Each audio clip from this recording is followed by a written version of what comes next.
Hey, how's it going, YouTube? This is Nick Ross here with Body of Legends, coming at you guys with a back workout from King's Powerhouse Gym in the Cayman Islands. Yes. Now, this looks a little awkward right here. I'm doing a back workout, but I'm doing some type of awkward rear delt fly. Am I confused? Do I know my hands are high? Did I not have my coffee? What's going on here, Nick? Well, I'll tell you. Of course, my hands being that high is purposely. I'm purposely grabbing the machine that high and flying that way, and I'll tell you why. If anyone has ever extended their arm straight out, shoulder width, and then done a rear delt fly like that, you notice that your lats are more prone to just also work with the movement. Now placing your hand up above over your head and then doing a fly that way, your lat engagement is almost non-existent, and it's pretty much all rear delt. Now, this is a back workout, but I like to warm up my rear delts first, because my rear delts are something that can be improved on. So I give them priority. I really do. I prioritize my rear delts in my back movements. So before going into my back, I will exhaust my rear delts first with specifically this movement here.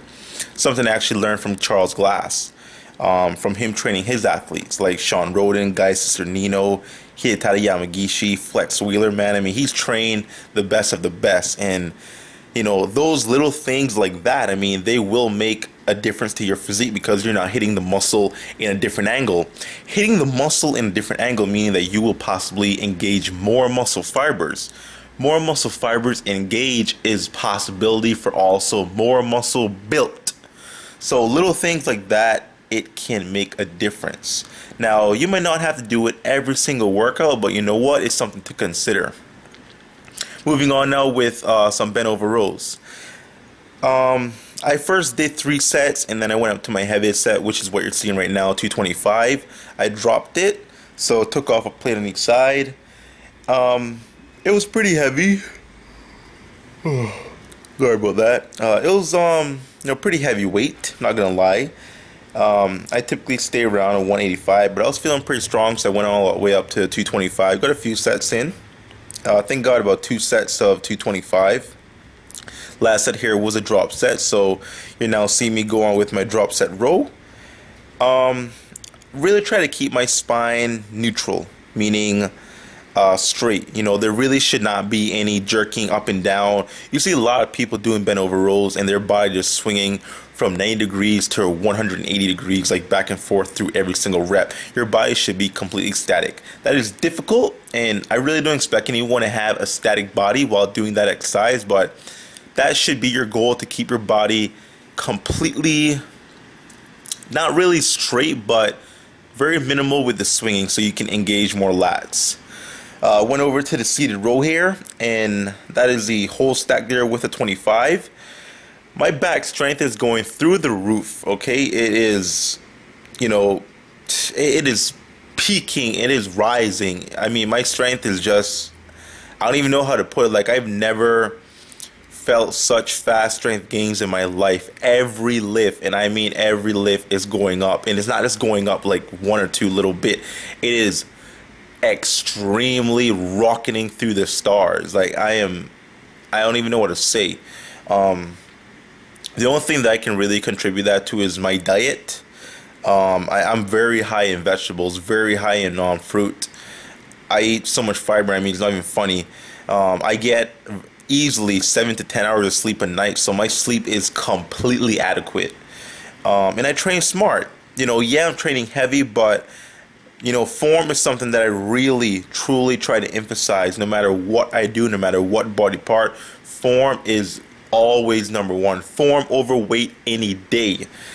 You know, if you look at my movement, I mean, yeah, I might go heavy, you know, every now and then, and it might not look that clean, it might not look that great, but that is the best form that I possibly can have with that weight. So my form definitely is, you know, not spot on, but it's good enough for my physique to where I still feel the contraction, I still feel the stretch of the muscle, and I still feel that burn. I still feel that it's beneficial towards what I'm trying to do, which is tear down those fibers. You know, it is a bad thing when you're working a muscle, but your form is so off that you feel something else working. Like if I'm, you know, for example, doing shoulders, I'm doing a shoulder press, but I feel my chest in the movement more than my actual shoulders. My form is just completely ridiculous at that point. If that really is the case, your form truly is ridiculous.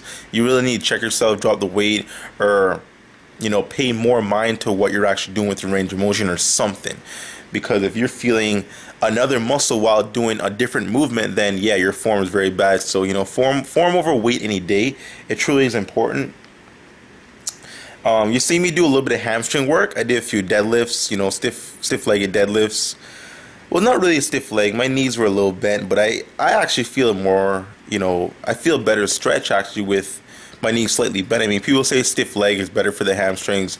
I mean, with my physique, I think I kind of disagree on that. I mean, with my knees bent, I just feel better stretch. I feel better contraction. I really do. So, you know what I mean? Don't say that what I'm doing is wrong. I mean, I do it that way because I feel it more. I feel that it hits the muscle more. I feel I'm able to contract and squeeze better with that type of range of motion, with that type of physique setup.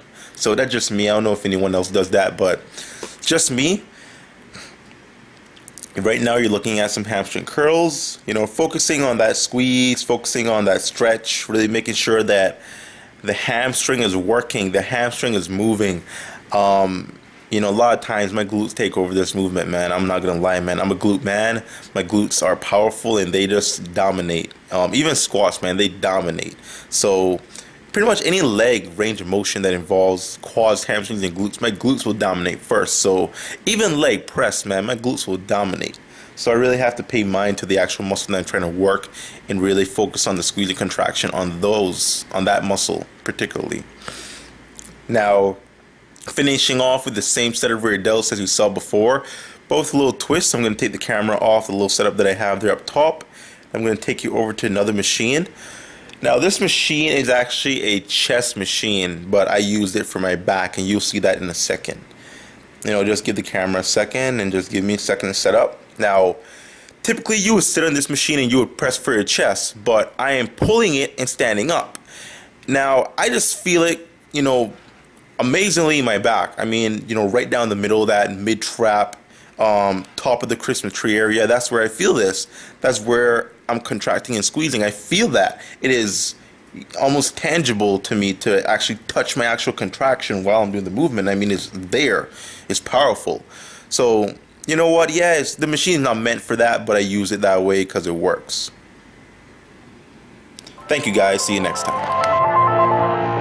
I wanna run to you and get away. I wanna hide with you, but I can't escape. They say it's your own choice,